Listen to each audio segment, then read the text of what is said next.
Welcome back to Open Your Eyes on this cool and lovely Wednesday morning. We're now moving into our second segment for the morning.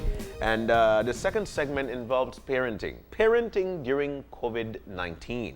Now, in to tell us more, we've got Diana Shaw, who is the Executive Director at the Child Development Foundation. Miss D, good morning.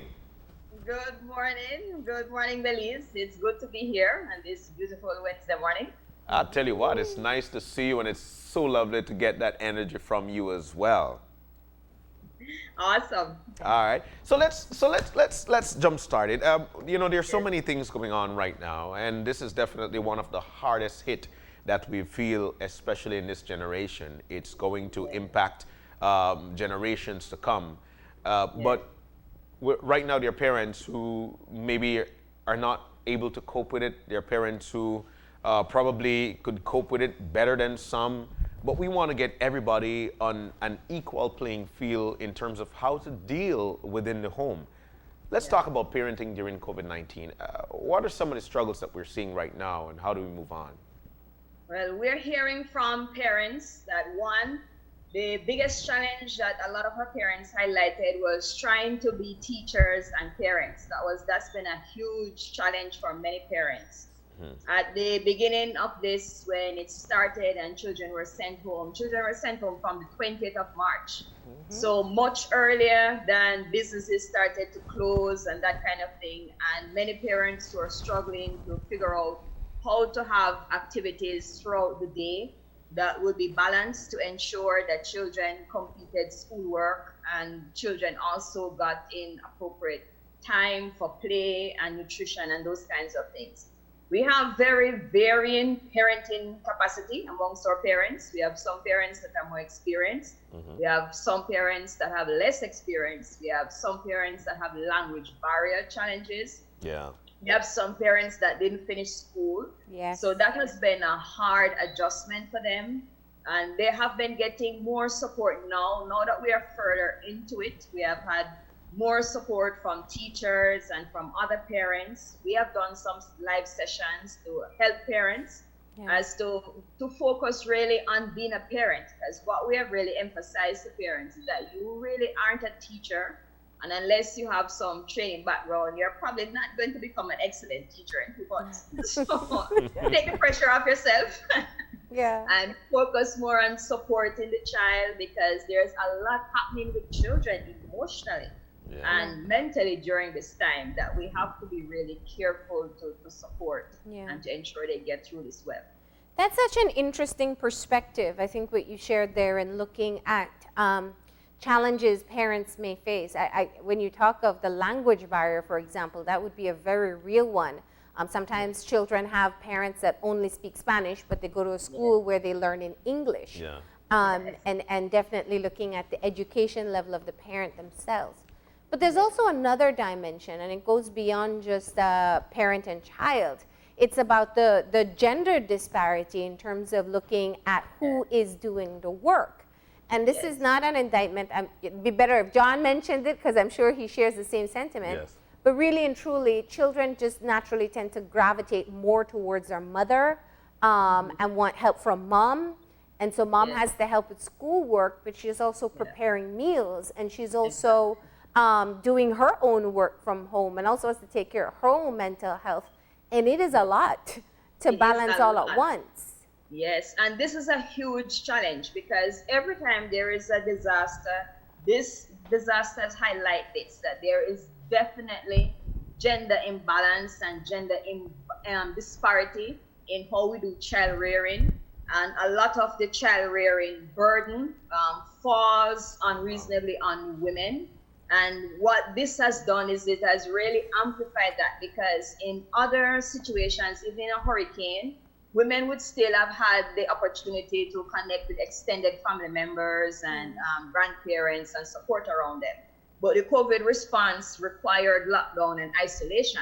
And so a lot of single parents were not able to tap into those extended mechanisms. And that placed an added burden on single parent mothers, especially to be able to parent and teach and do all the cooking, and if they have very young children, all the cleaning and all of what that entails. So it has been a tremendous emotional burden for many parents, especially women. And we have single parent fathers as well who have had to shoulder that burden. Yeah. But what it's really showing us is that we need going forward to really see how we can improve parenting capacity and build resilience in parenting to overcome hard times. Yeah. And even parents with multiple children, because that's what's Yes. most complex when you have a lot of kids in the house. Yes, it's Yeah. and then we are coming from the situation, and this is what we have been very careful to highlight. Parenting is not happening in a vacuum. Parenting is happening in the midst of life. And so while we are expecting children to be supervised and supported, we are looking at parents who may be in domestic violence situations. We Yeah. are looking at parents who have trauma issues that they have been dealing with before this happened that did not disappear because of COVID. COVID made those things worse, amplified the vulnerabilities and the cracks that were in family dynamics. Yeah. And so that's an added strain, and we are seeing coming out of this that there's going to be a lot of mental health needs to deal with depression and anxiety and frustration and some of the family dynamics, the pressures that have come on families. Some families are cracking, and some of them will break up, and we are going to have to help people with recovery. Yeah. Yeah. You know, I'd like to add to the reality of the situation at this particular point, especially within families who are less fortunate. Mom and dad are at home. There's no job. You don't know where the next meal is going to come from. So the conversations start, and when the conversations start, things get testy, and that's where we start to blurt out words that are very non-essential. But at the same time now, it boils down to a conversation of the style of parenting that we're supposed to, or that would be carried out at this particular point. What are your recommendations right now for this style of parenting, especially if you've got little ones? You've got your 2-year-old, you've got your 5-year-old, I've got a 10-year-old, and my goodness. But so what You didn't my goodness, what? Finish it. It's tough because they've got their own mental capacity going on. Yeah. They've got their own Yes, things they're going dealing on. with issues just like you. Yes. So what we have said to parents, a lot of our parents in the Caribbean come from very authoritative parenting backgrounds, and a lot of times our default parenting style is how we were parented. And there's a lot of rules and strictness and structure. But when you go through times of disaster and upheaval, it's very difficult to maintain those rigid kind of structured parenting Yeah. style. You really have to become more flexible as a parent for your own mental health first. Yeah. And then also for the well-being of your children. So we have been talking to parents about being more transformational type parents. Yeah. Focus on the end goal. What is the long-term outcome that we want from this? We want to have children who are emotionally stable, children who have good memories about this time. When they look back at this time 10, 12 years from now, what do we want them to remember about this time? Do we want them to remember us putting them to sit down for 4 hours trying to learn multiplication tables? Or do we want to remember us making a meal together as a family? Yeah. What are the memories we want to build? And so we have been really pushing parents and encouraging them to focus on the end goal, focus on those kinds of things. That Diana, if you could just say that again, that flexibility, because I hear it, and I hear it from people who are parents. They're so worried that they're not putting in enough time with the kids, or they're watching too much TV or on the tablet and all these other things, and they're taking on this emotional stress. And yes, there's never been a parenting manual, but after a certain age, you've had a routine with your children, and now there's no routine and no definitive end in sight. So this takes the parenting in a pandemic. No one knows. Different. Yes, it's different. You can't do regular parenting. Yeah. So you have to become more flexible with your expectations of yourself as a parent. You have to become more flexible with your expectations of the child and what they can accomplish. You have to become more flexible with chores and the routines that you can establish. And as I said, focus more on the end goal. So for today, what's the one thing we want to accomplish today? Yeah. All right, maybe for today, we're just going to get the beds meal. Like we just, if we get that done, we're not going to worry about the rest of it. Yeah. So you have to set those kinds of goals, because otherwise you become very stressed trying to fit to this rigid pattern in your mind of what should get done. And that makes it stressful for children, because they feed off your energy as a parent. Yeah. And when they see that you are overworked and frustrated, then that makes them anxious. And then they give more behavioral challenges, they become more, their anxiety leads to more attention seeking behavior, and then that makes you stressed. So it becomes a vicious cycle. So you have to become more flexible as a parent with your expectations, more flexible when it comes to chores, and definitely you have to monitor how you discipline, because you have to be very careful that your frustration with the situation does not feed into how you're disciplining your children, because they are not responsible for COVID-19. They have not caused your job to, put you on half pay. They have not caused any of that. But you are already frustrated about those things. So you have to be careful when you're dealing with behavioral issues that you separate your own mental anxiety, your own frustration from the actual issue that is before you, that you're dealing with the child. And sometimes you may have to take a step back and calm down before you can deal with the disciplinary issue. Maybe you have to say to the child, okay, this is not okay, and we're going to deal with it, but mom is going to take a half an hour, and then we're going to come deal with it. And that's perfectly okay. This brings us back to what your core is as the Child Development Foundation, looking at things. I know you have a heavy emphasis on things like sexual abuse, but you do address abuse in general. And when there are so many frustrations, and when, children are children, they have so much energy bursting out of them. They're not used to being in the house all the time. They don't have friends to run around and get that energy out. And that is stressful. That is stressful for children when they are not able to make their peer contacts and they don't have the support of their social networks. It's really challenging. It's hard, and a lot of times that shows up in attention-seeking behavior.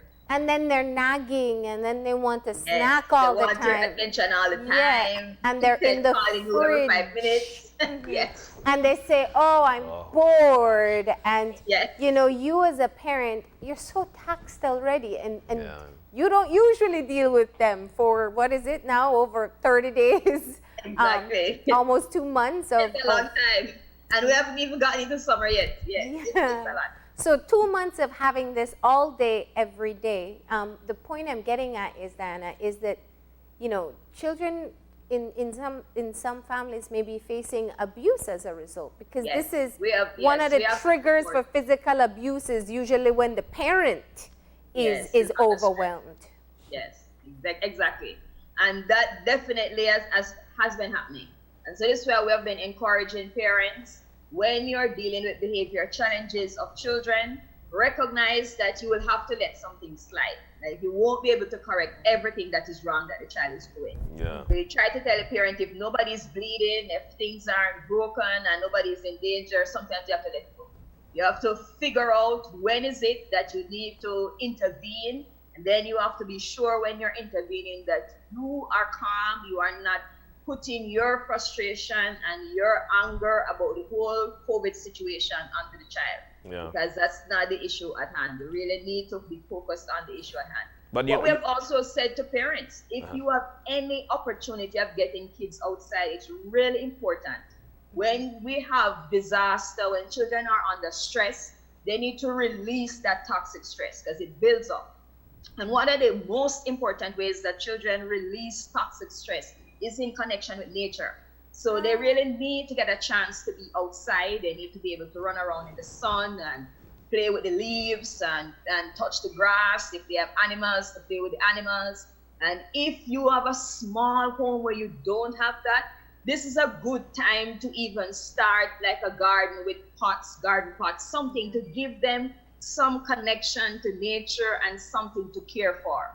One, it will keep them active and give you some free time. And two, it will give them that opportunity to release that toxic stress that is building up as they are worried about school and about their friends and all of those other things that you don't have answers for. How much should you share with them? Because that's a key part. I know we always talk about how important it is to communicate with children.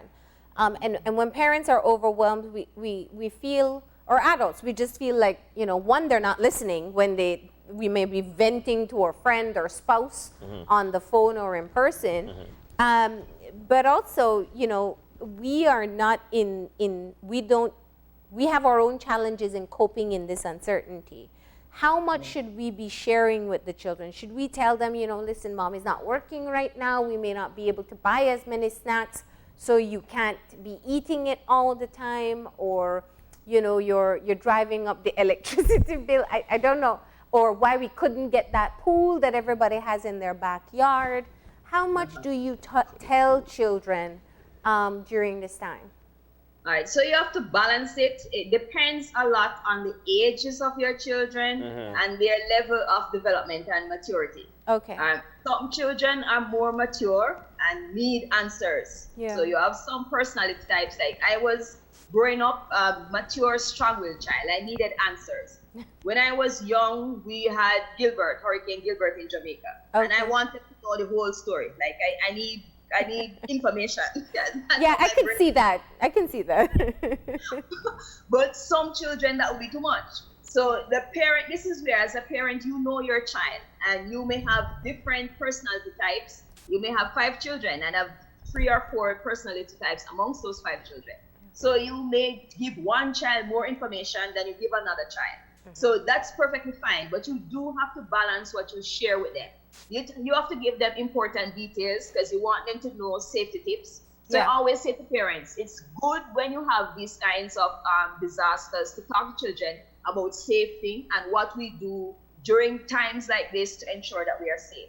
Yeah. So you talk about the washing our hands, you know, covering your mouth when you cough, and then you tell them, so because it's a special time now where everything is hard for people and we have, you know, a lot of things that are happening, we also want to be careful that we monitor what we eat. We want to ensure that everybody has, we want to share with others and then stretch everything that we have. That's all a part of the safety lesson, right? That's a part of our survival as a family. And so it's important for you to help them to see that. And even if you have very little, it's good for you to show your children that you can give a pound of flour to the neighbor or a pound of beans to the neighbor, because it helps them to see that we're not starving.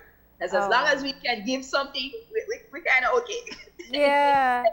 But it also teaches that you give from what you have. That's a beautiful lesson. You teach them about community, and you teach them that this is happening to everybody. And so when it will remind them when they want excess, when they want to snack a lot, then they will remember that there are other children who don't have, and that will help them to self-monitor. Yeah, you know, I'll tell you what, there's nothing like the gratitude we get from sharing something, especially in these times. And I think that's one of the things that we need to pass down to our children, so they could feel that sense of sharing, caring when they give something. That's just a little there.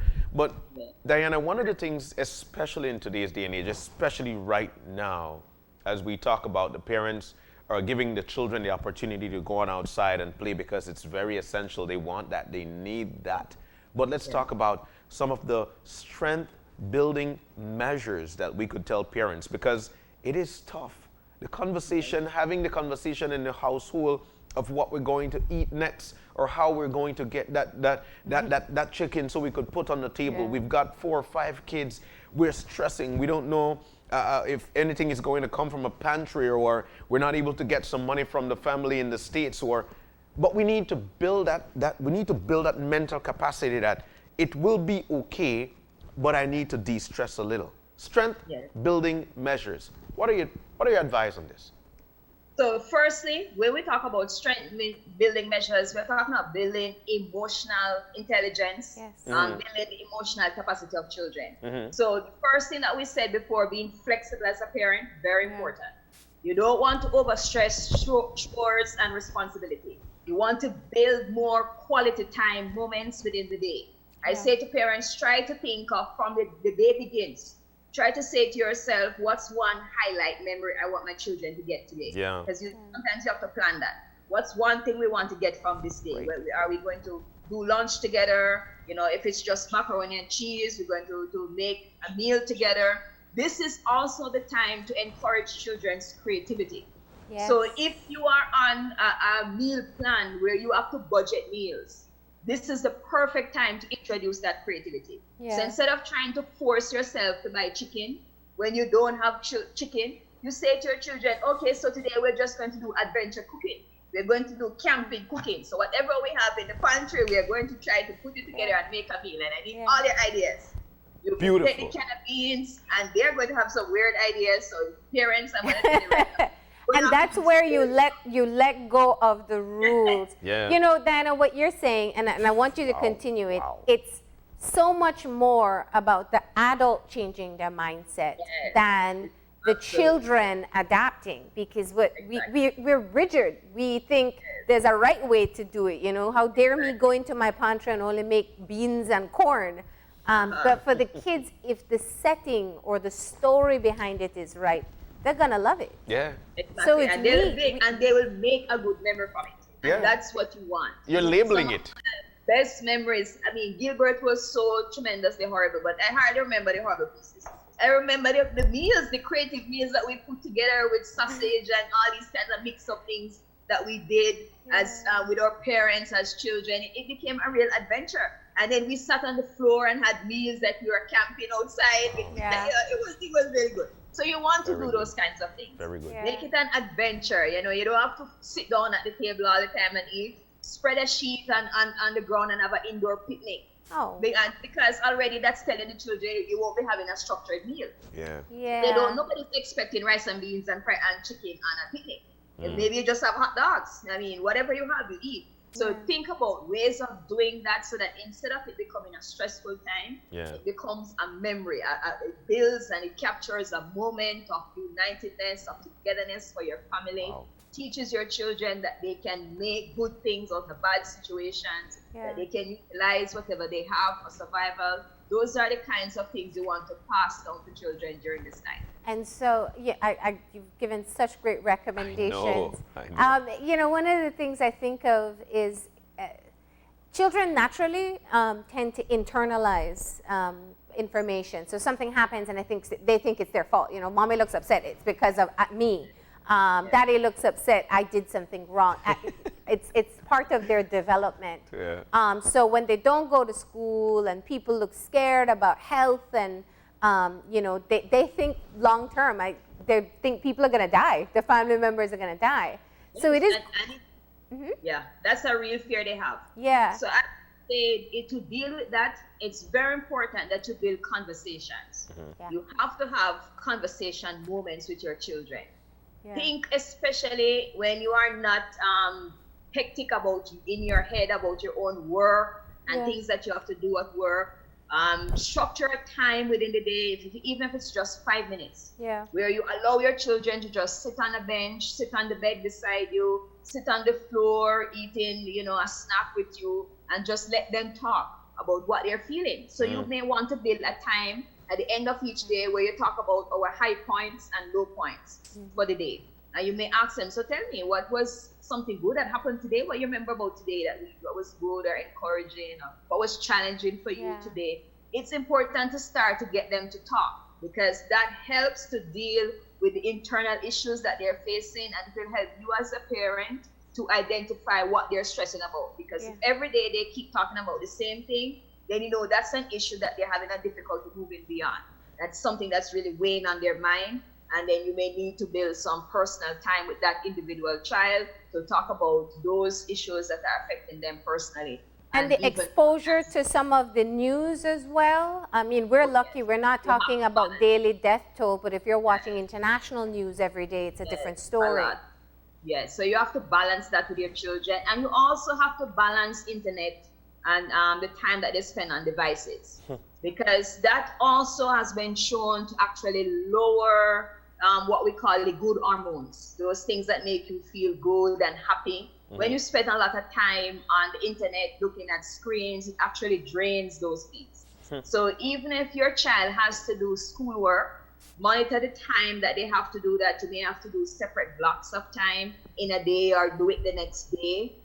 Trying not to allow them to spend extended periods, 5-6 hours on a game or on a device, because that really drains those good energies that we need. It really drains that. And then that feeds into their anxiety and it gives less resilience when they feel frustrated and overwhelmed. Yeah, So you want to monitor that. I tell you what, you're touching a serious nerve there, because there are a lot of parents right now who are at home. Daycare centers are closed, and they're so accustomed to that 8 hours being away from the child. So what they're doing right now is actually giving the child the babysitting tablet or the babysitting phone. You watch Diana all day, you watch this all day. And so these kids are actually just focusing on these shows. And it's the babysitting concept from the parent that's going on there. This is definitely something that we need to change. So as while we're going through this parenting, this how to parent here, what are some of the recommendations you'd give to these parents who they find it exhausting to be taking care of the child for the 8 hours or for the 24, but they're good things to watch? Would you say that you would put probably some kind of is there any recommendations from you? Yes, definitely. Parents can find, because there are set things that you want them to do. So there are some YouTube channels that have activities for children that deal with art and craft and teach them how to build things. It's fun and it's educational and it keeps them occupied, usually for an hour, 2 hours. So that gives you some free time. So those kinds of things, you want to encourage some of that. But what you don't want is just mindless activity on a phone or on a laptop TikTok for 6 hours. Yeah. Because as I said before, that definitely science has shown that over time it really drains the dopamine, those good hormones that you need to keep you uplifted and hopeful and those kinds of things. So balance it out. That's the key thing. Balance it out. It's also a good recommendation to watch along with your child. Because then you can have conversations and it's actually interactive. Absolutely. And because also parents have to be careful that even during this time, there are still people who are trying to harm children. You still have pedophiles and people that are trying to lure children on the internet. So you can't afford to just have your child playing games, internet games, without you monitoring what they're doing, right? That would be really unsafe because there are so many bad things that are happening that as a parent you have to monitor. So even if they're on their device, you should walk past a couple times, look at what they're doing. Even if you can't sit to watch it with them, you need to pay attention to what they're downloading and the things that they are involved in on the devices to ensure that it is safe. And that, because some of the things look childlike, but this actually not childlike. So you are not child friendly. So you have to be very careful as a parent with those kinds of things. Can I, before, my final question, Diana, is asking about parents being honest with themselves. It is 2 months since parents have been home with their kids, and, we've said it. Some aren't used to it. Some have a lot of children, and they have competing needs. What do you say to parents about being able to know when they've reached a point that they have to ask for help? Maybe just one day where someone in the family helps with the kids, if they can, if they have that. How important is that? So that, because parents have to be mindful of their own mental health too. Yeah. It's very, very important. I say that especially during this time, parents have to build some time every day for themselves. Even if it's just 10 minutes or 15 minutes, even if you have to lock up in the bathroom, or you have to give them a plant, and while they're dealing with the plant or bathing the dog outside, you just get some moments for yourself. It's very important to have that me time. And then when it starts to get overwhelming, and when it starts to get overwhelming, if as a parent, it starts affecting your sleep. You are not sleeping well, you're up late at night worrying about how you're going to provide for the children, or you're going to pay bills. You start to get anxious, you find that you don't have appetite, or you are overeating, or you become very testy and angry all the time with everything that the child is saying. You need to take a break. And it may be necessary for you to call a family member now that we can move around more, to say to them, listen, I just need for you to watch the kids for me for the afternoon, or for them to come and do overnight by you. Make sure it's a family member that you know will be a safe person for your children. And that your children will not be exposed to any abuse while they're with that family member and persons that are in that family member's home. But you do need to build those break times in. And if you have the capacity to go for a walk around the neighborhood, that's also good, as it helps you to remember that there's something bigger than you that's happening, that you are not alone in this. Sometimes when you just stay in your house and in your four walls, you get cabin fever. You start to over emphasize everything in your mind because everything just seems so big and so huge. Yeah. Taking a walk outside, hearing people laugh in their homes, hearing children at play, hearing the birds, looking at nature, those things are things that help to ground us. They help to remind us that we are part of something bigger. We're not just floating here by ourselves. Times of prayer, times of meditation, those things help to ground us in the reality so that we don't get caught up with what is happening in our head. And it's very, very important that we build those self-care tools into our daily activities. Okay. All right. Well Well, said. that was just so, I think that was a necessary, it's so important that we talk about this. Yeah. Because, you know, there's a lot of judgment that's passed around with parenting in general. Yeah. There's a lot of fear that parents have that maybe they're doing it wrong or doing something wrong. Yeah. And I think generally we just always want the best for our children. Of course, So, of course. Diana, you've just come in and given us that comforting pat on the back that what parents are feeling are okay, what they're struggling with is okay, and you offered some great tips advice, yeah. on how to get through this time. We really appreciate it. Really, and finally for me, Dee, I'll tell you what, from the bottom of my heart, sincerely, thank you so very much as a father. Thank you so very much for the advice, and I'll tell you this as well. Tonight, camp food at my house. Do it. Live those memories. They will be awesome. All right, thank you so very much, Diana. Diana Shaw, excellent conversation there. Marlene, she touched some nail on the head there. Yeah. I'll tell you what, everything she mentioned is exactly could help in your household. Yeah. So this is why these conversations, they're very, very important. And I think the next segment is going to give you even more ideas about what to do with the kids. We are talking about backyard gardening. We have Dr. Lyra Spang, who will be joining us live, and she'll be telling us all the how-tos, the do's, the don'ts. So it's not that you don't have a green thumb, so they say. She'll be able to tell us how to get it done. So that's coming up after the break.